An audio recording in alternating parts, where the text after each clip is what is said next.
Buat kalian yang mau mensupport channel ini dengan donasi, atau emang sekedar mau beli mimin kopi, kalian bisa pilih antara Super Thanks atau Saweria. Gue sih nggak masalah kalian pilih yang mana. Cuma kalau bisa, lewat Saweria aja. Soalnya kalau YouTube, potongannya gede, 30%. Kalau Saweria, cuma 5%. Untuk link Saweria, kalian bisa klik aja di atas kanan nih. Atau bisa cek di kolom deskripsi. Tapi kalau mau support, nggak harus donasi kok.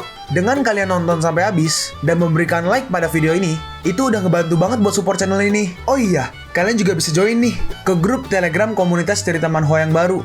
Untuk linknya, gue tampilin di layar ya. Tapi kalau malas ngetik, cek aja kolom deskripsi. Di sana, kalian bisa sharing nih topik seputar manhwa dan kawan-kawan, dan juga ketemu teman baru. Kalau mau info terbaru dari Mimin, misalnya upload kapan atau misalnya ada telat upload, Mimin pasti akan langsung infokan di Telegram. Makanya, jangan lupa join ya. Nggak perlu berlama-lama lagi, kita mulai aja ceritanya. Melanjutkan cerita sebelumnya, di mana Wang Teng datang ke perusahaan dan masuk ke ruang konferensi. Xiaoteng, ibu, jangan khawatir, aku di sini. Wang Teng berkata, Pao Qingzi, kualifikasi apa yang kau punya untuk mendisiplinkanku? Astaga, kekuatan ini. Nak, kau jangan sombong. Chou Lei, sini. Aku nggak tahu seberapa kuat anak ini, tapi makan pukulanku. Nah, awas! Xiaoteng! Wang Teng dan Chou Lei beradu pukulan. Jangan terluka. Wang Teng memenangi adu pukulan itu. Lalu dia mengambil pedangnya. Seseorang memberitahuku, kau nggak bisa hanya diam aja. Saat diharuskan untuk menunjukkan kekuatanmu, kamu harus bisa melakukannya. Kalau enggak, orang akan semena-mena. Aku nggak berpikir begitu sebelumnya. Tapi sekarang masuk akal bagiku. Pao Qingzi, apakah itu perusahaanmu? Iya, itu adalah perusahaanku. Jadi apa? Bagaimana dengan ini? Wang Teng dengan pedangnya menyerang perusahaan milik Pao Qingzi. Serangan itu sangat kuat. Orang yang melihat itu semuanya tampak kaget. Serangan itu menghasilkan kerusakan yang sangat besar. Pao Qingzi kaget. Hah?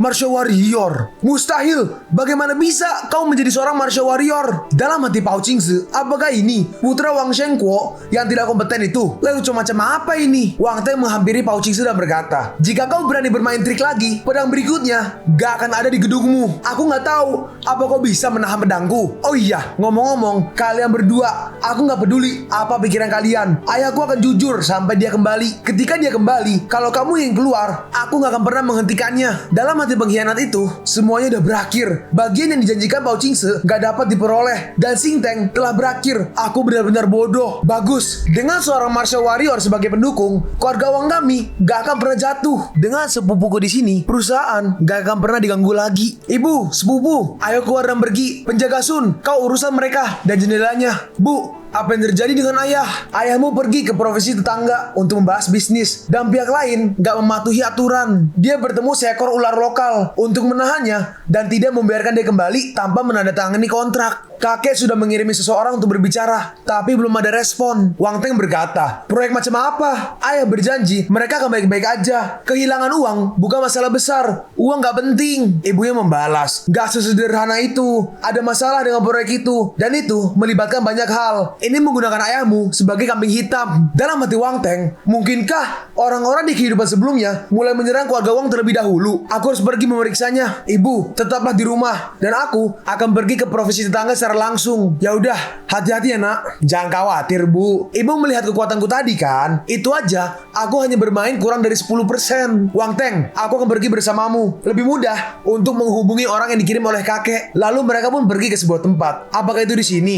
Negosiasi ada di clubhouse mereka. Mari kita lihat orang yang dikirim kakek untuk bernegosiasi dengan pihak lain terlebih dahulu untuk memahami situasinya. Lalu sepupunya pun turun. Seseorang berkata, manajer Wang, kamu udah datang. Negosiasi gak berjalan dengan baik. Apapun persyaratan yang dijanjikan, pihak lain hanya menolak untuk melepaskan. Seolah-olah mereka memiliki tujuan lain. Emangnya apa asal-usul pihak lain? Orang itu menjawab, beberapa industri abu-abu memiliki pengaruh besar di kota Chiang. The Iron Fist Club, sebuah geng yang terdiri dari ratusan martial disciple. Dalam hati Wang Teng, industri abu-abu. Dengan begitu, bahkan jika seseorang cabut, itu akan baik-baik aja. Lalu Wang Teng keluar mobil dan dia berkata, kalian tunggulah di sini. Aku akan menghadapinya. Manajer Wang, apakah tua muda Wang baru aja masuk dan ingin melawan mereka? Tenang aja, jangan khawatir. Lalu Wang Teng mengetok pintunya. Lalu ada seseorang muncul.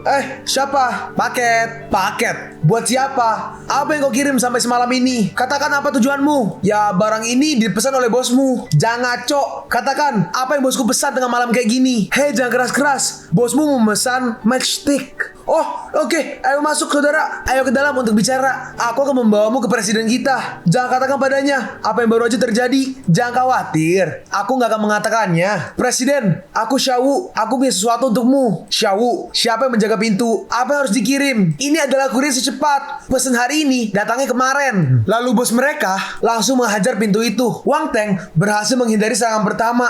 Lalu orang itu menyerang lagi menggunakan pedang. Lalu Wang Teng membuka kotaknya dan menggunakan pedang yang dia punya. Wang Teng berhasil menahan pedang itu. Kau lumayan kuat. Bocah, siapa yang mengirimmu ke sini? Bos, bukankah kamu? Goblok. Siapapun yang berani memasukkannya akan kuurus nanti.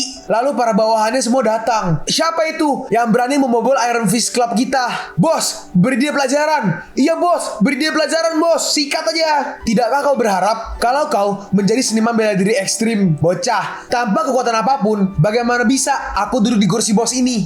Tetapi kau memiliki kekuatan seperti itu di usia muda. Masa depanmu seharusnya cerah. Tetapi sayangnya hari ini kau akan mati di sini. Apakah semua orangmu di sini? Jangan sombong. Orang-orang ini cukup untuk menghancurkanmu berkeping-keping. Semuanya bunuh dia. Lalu semua orang itu bersama-sama maju untuk menyerang Wang Teng. Lalu Wang Teng menggunakan skill yang sangat kuat. Skillnya berbentuk seperti tornado. Dengan mudahnya dia mengalahkan semua orang yang maju. Hah, Martial Warrior. Seorang bawahannya berkata, sial, bagaimana bisa kita membawa masuk orang berkarakter seperti itu? Orang itu adalah seorang Martial Warrior. Kita nggak bisa mengalahkannya. Lebih baik kita lari. Apa yang masih kamu lakukan? Dalam hati si bos, 36 strategi adalah strategi terbaik. Mari kita kabur terlebih dahulu. Lalu orang itu lari. Tapi Wang Teng enggak membiarkannya. Wang Teng menyerang orang itu dari kejauhan. Orang itu berusaha menahannya dengan pedangnya. Tetapi pedangnya retak. Astaga, gak bagus. Lalu serangannya tembus dan berhasil mengenai orang itu. Orang itu pun terpental. Wang Teng berkata, siapa yang memintamu untuk menangkap Sheng Kuo? Orang itu menjawab, Aku hanya tahu bahwa mereka berasal dari Shatu. Dan orang yang memimpin juga seorang Martial Warrior. Aku udah gak tahan. Jadi aku menyerang Wang Sheng Kuo. Hah? Capital Sha Martial Warrior? Aku juga terpaksa, gak berdaya. Yang mulia, tolong biarkan aku hidup. Aku mohon padamu. Aku juga ingin menyelamatkan hidupmu. Tetapi hatiku gak mengizinkannya. Lalu Wang Teng membakar orang itu hidup-hidup. Tolong.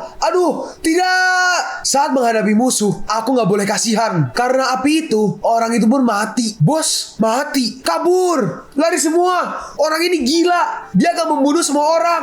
Jangan bunuh aku. Aku baru aja bergabung dengan klub. Aku belum pernah membunuh siapapun. Dalam hati Wang Teng, untuk membiarkan keluargaku hidup dengan tenang, aku akan membuat mereka mati atau hidup dengan sengsara. Lalu Wang Teng membunuh semua orang tanpa pandang bulu. Kita berpindah ke ayahnya yang lagi diikat. Dalam hatinya, sayangnya, aku nggak tahu apa yang terjadi pada keluargaku. Aku nggak punya masalah dengan orang-orang ini. Kenapa mereka menahanku? Mungkinkah tujuan mereka adalah seluruh keluarga Wang? Lalu Wang Teng datang dan berkata, ayah, ibu memanggilmu pulang untuk makan malam. Xiao Teng. Lalu Wang Teng melepaskan talinya. Ayahnya berkata, nak, kenapa kamu di sini? Jika aku nggak datang, aku nggak tahu berapa lama lagi ayah akan ditahan. Ayo kembali, ibu udah menunggu. Saat sedang jalan, ayahnya hampir terjatuh. Ayah, kau ini belum lama pulih. Jadi kakimu rusak. Apa maksudmu rusak? Aku udah diikat terlalu lama dan kakiku mati rasa. Ayahmu ini sangat sehat tahu dan bisa naik 10 lantai dalam satu nafas tanpa bernafas. Iya, oke. Ngomong-ngomong, bagaimana kamu bisa masuk? Apa kau menyetujui permintaan mereka? Apa mereka mengambil dokumen untuk kau tanda tangani? Jangan sambil tanda tangan. Kalau enggak, keluarga Wang kita akan hancur. Ayah, jangan khawatir. Aku nggak sebodoh itu. Aku dan orang-orang dari Iron Fist Society mempresentasikan fakta dan alasannya. Dan mereka menyadari kesalahan mereka. Dan mereka membiarkan kau pergi. Ayahnya berkata, apa kau bercanda? Kau masih berdebat dengan orang-orang itu? Ayah, kenapa aku berbohong padamu? Jika mereka tidak dibujuk olehku, bagaimana bisa mereka berjanji untuk membiarkan kamu pergi? Dalam hati Wang Teng, untungnya aku baru aja membersihkan bekas pertarungan. Jangan biarkan ayah tahu tentang adegan berdarah seperti itu. Mereka pun pergi dari sana. Sepupunya Wang Teng berkata, paman kedua, aku akan kembali dulu. Jadi aku bisa memberitahu kakekku agar dia gak khawatir. Gak apa-apa, aku serahkan itu kepadamu. Kembalilah dan istirahatlah dengan baik. Sepupu, datang dan kumpulkan lebih banyak ketika kau punya waktu. Kami saudara-saudara harus dekat mungkin. Oke, hati-hati sepupu. Dalam hati ayahnya Wang Teng, aneh, gadis Wang Yanan memandang rendah bajingan ini di masa lalu. Kenapa sikapnya berubah begitu banyak hari ini? Kita berpindah ke dalam rumah. Nyonya, kamu belum tidur sepanjang malam. Jadi kamu harus istirahat dulu. Kesehatanmu penting. Bagaimana aku bisa tidur? Suamiku. Lalu Bibi Chen sadar. Nyonya, Presiden Wang dan Tua Muda telah kembali. Apa? Sayangku. Aku kembali. Maaf membuatmu khawatir. Dalam hati Wang Teng, aku ingin menutup kepalaku dengan karung pasir. Kalian berdua harus berhenti menunjukkan kasih sayangmu depanku. Aku ngeliatnya merinding. Dasar anak nakal. Lalu ibunya memberitahu kalau Wang Teng adalah seorang martial warrior. Apa? Putra kita seorang martial warrior? Iya. Kalau kamu nggak percaya, tanyakan aja pada putramu sendiri. Nah, apakah ibumu berbohong padaku? Ayah, coba lihat. Hah? Atribut? Tapi emangnya udah berapa lama kamu berlatih seni bela diri? Terus, kok bisa jadi seorang martial warrior? Aku bertemu dengan seorang kakek tua. Dia melihat tulangku dan mengajariku bela diri. Apakah kamu percaya kepadaku? Anak ini berbicara omong kosong lagi. Kalau gitu, hanya ada satu penjelasan. Karena aku sangat berbakat. Benar saja, anakku emang jenius, layak dilahirkan untukku. Kau lahirkan? Bukankah dia keluar dari perutku? Aku juga melakukan ini. Pao Qingzi berani memainkan ide Xing Teng. Aku harus menyelesaikan masalah dengannya. Dan Chia Quiren, dia adalah serigala bermata putih. Ibunya berkata, jangan terlalu marah-marah. Putra kita telah menakuti mereka. Kebetulan, aku juga mengambil kesempatan ini untuk mengenali deputi yang setia dengan perusahaan. Kau benar. Kau dapat menggunakan ini untuk membersihkan bagian dalam perusahaan, mengusir yang gak kompeten, dan membawa darah segar. Oh iya, ngomong-ngomong, bukankah seni bela dirimu udah keluar? Oh, iya, itu udah keluar sekarang. Dalam hati Wang Teng, oh iya, aku hampir lupa tentang ujian seni bela diri. Ya udah, ayo cepat lihat. Ibu, ayah, apakah kalian berdua sangat gugup? Udah, berhenti bicara omong kosong. Masukkan nomor tiketmu untuk memeriksa hasilnya. Saat mereka melihat hasilnya, mereka berdua kaget. Language 136, Math 141, English 143, Martial Arts Written 145, dan Actual Combat Assessment 100 plus 20. Result A+. Ayahnya berkata, apakah ini benar-benar prestasi putra kita? Apa nomor tiketnya salah? Ayah, aku masih anak kandungmu. Aku hanya lebih baik dalam ujian. Jadi kau gak percaya kepadaku. Kamu gak bisa menyalahkan kami untuk ini. Kamu sangat baik sehingga kami gak bisa mempercayainya. Lalu Lin Chuan menelpon. Ayah, tunggu. Seseorang menelponku. Halo ketua. Halo, ketua kelas, bagaimana ujianmu? Wang Teng, aku lulus. Dan aku benar-benar mendapat 80 poin dalam tes pertempuran yang sebenarnya. 80% tahu, aku benar-benar mendapat 80 poin. Oh iya, bagaimana dengan nilai kamu di mata pelajaran lain? Dalam hati Wang Teng, aku belum pernah melihat ketua kelas yang begitu bersemangat sebelumnya. Bahasa 138, Inggris 146, Math 143, dan bela diri 148. Apa kau kaget? Astaga, apa kamu curang? Berapa banyak poin yang kau dapatkan dalam ujian? Skormu sebenarnya tinggi kan? Hey, aku mendapatkan nilai penuh dalam pertarungan sebenarnya. Bahkan ditambah 20 poin ekstra. Jenius emang gak bisa disembunyikan. Dasar gak tau malu. Kututup teleponnya. Setelah menelpon, mereka berdua menatapi Wang Teng. Panggilan telepon dari teman sekelas perempuan. Ini adalah teman meja yang sama. Hubungan pertemanan kita baik. Jangan terlalu dipikirin. Iya, Xiaote, kami paham. Hubunganmu dengannya baik kan? Ketika kamu punya waktu, biarkan dia ke rumah untuk main. Dan ibu akan membuatkannya makanan enak. Lalu Bibi Chen datang. Nyonya, kepala sekolah Yu dan guru Fan ada di sini. Mereka pun ke ruang tamu. Ibunya berkata, kepala sekolah Yu, guru Fan, kenapa kalian datang ke sini? Guru Fan berkata, sekolah kami mendapat juara bela diri di SMP nomor 1. Aku datang ke sini untuk mengucapkan selamat kepada Wang Teng. Hah? Juara ujian seni bela diri? Apakah Xiaoteng kita juara ujian seni bela diri? Kepala sekolah berkata, jangan ragu untuk bertanya kepada kami tentang perguruan tinggi yang kamu inginkan. Ngomong-ngomong, tentang hadiah disebutkan terakhir kali. Ayo periksa, ini untukmu. Ini, aku mendengar bahwa kamu adalah seorang seniman bela diri tipe S. Aku secara khusus meminta orang untuk menemukan batu sumber tipe S. Kamu bisa menggunakannya untuk berlatih. Botol giok juga merupakan pil roh es untuk kultivasi. Batu dingin hitam ini adalah sejenis harta surga bumi tipe S. Aku mendapatkannya secara nggak sengaja. Itu dapat digunakan untuk menempa senjata. Pas untuk kamu, barang bagus. Tapi sayangnya, batunya kekecilan. Hadiahnya telah tiba dan kami akan kembali dulu. Wang Teng berkata, terima kasih guru dan kepala sekolah untuk kerja keras kalian. Hati-hati di jalan. Wang Teng. Dalam hati Wang Teng, siapa lagi nih? Biasanya gak begitu banyak orang yang datang ke rumah. Teman sekelas Wang Teng. Oh, ketua aula bela diri dari Polestar. Berhenti bicara. Kali ini kami hadir untuk kamu. Yuk, simak syaratnya. Semuanya, mari kita bicarakan dulu setelah masuk rumah. Wang Teng bertanya, apakah gak ada konflik antara mendaftar seni bela diri diri dan sekolah? Orang itu menjawab, nggak ada konflik. Bahkan, jika kamu mendaftar ke akademi militer, itu nggak masalah. Banyak sekolah dan bahkan yang terkuat di militer telah mendaftarkan nama mereka di aula seni bela diri kami. Apakah Wang Teng nggak pergi ke sekolah manapun?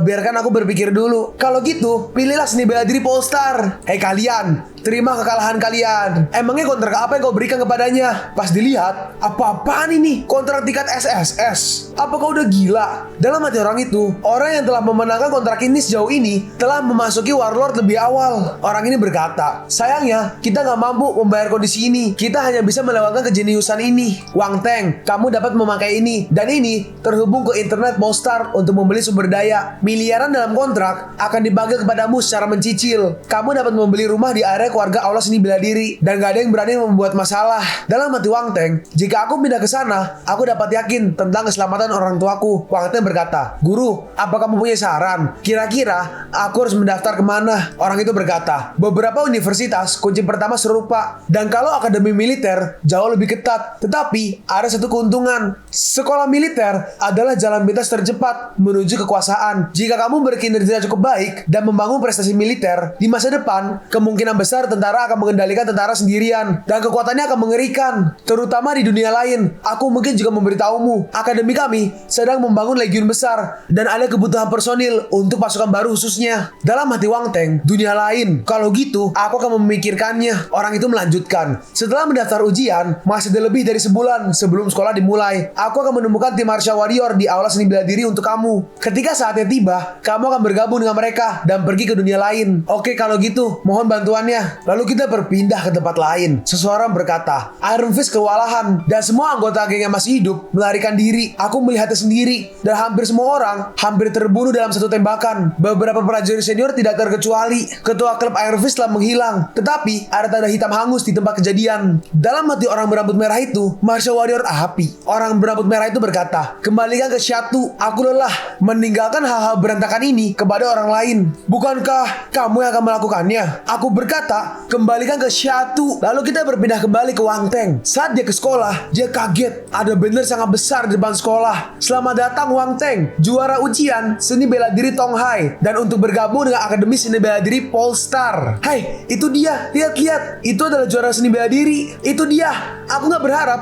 aula seni bela diri kami memiliki bos tersembunyi seperti itu. Dalam hati Wang Teng, astaga, ini terlalu memalukan. Murid-murid lain berkata, kita harus melipat gandakan upaya kita untuk berlatih dan tidak malas. Iya benar itu, gandakan pelatihanmu. Dalam hati Wang Teng, itu bagus. Tepat pada waktunya bagiku untuk mengambil gelembung kalian. Lalu kita berpindah ke sore hari. Dalam hati Wang Teng, setelah menembus 100 poin pemahaman, aku akan dipromosikan ke alam spiritual. Dan pemahamanku tentang latihan tampaknya diperkuat. Atribut spiritual akan menerobos. Aku benar-benar ingin cepat mencapai 100 poin penuh. Lalu Wang Teng mendengar suara wanita. Tolong, biarkan aku masuk. Saat dia melihat itu, ternyata itu adalah adiknya Lin Chuan. Dia berkata, aku mencari Wang Teng. Aku benar-benar mengenalnya. Biarkan aku masuk. Penjaga itu berkata, apa kamu benar-benar tahu jika dia adalah juara ujian seni bela diri? Begitu banyak orang yang datang kepadanya akhir-akhir ini. Kenapa aku harus mempercayaimu? Dalam hati penjaga itu, gadis ini terlihat licik. Aku nggak bisa membiarkannya masuk. Lalu Wang Teng memanggil, Cuxia, kakak ipar.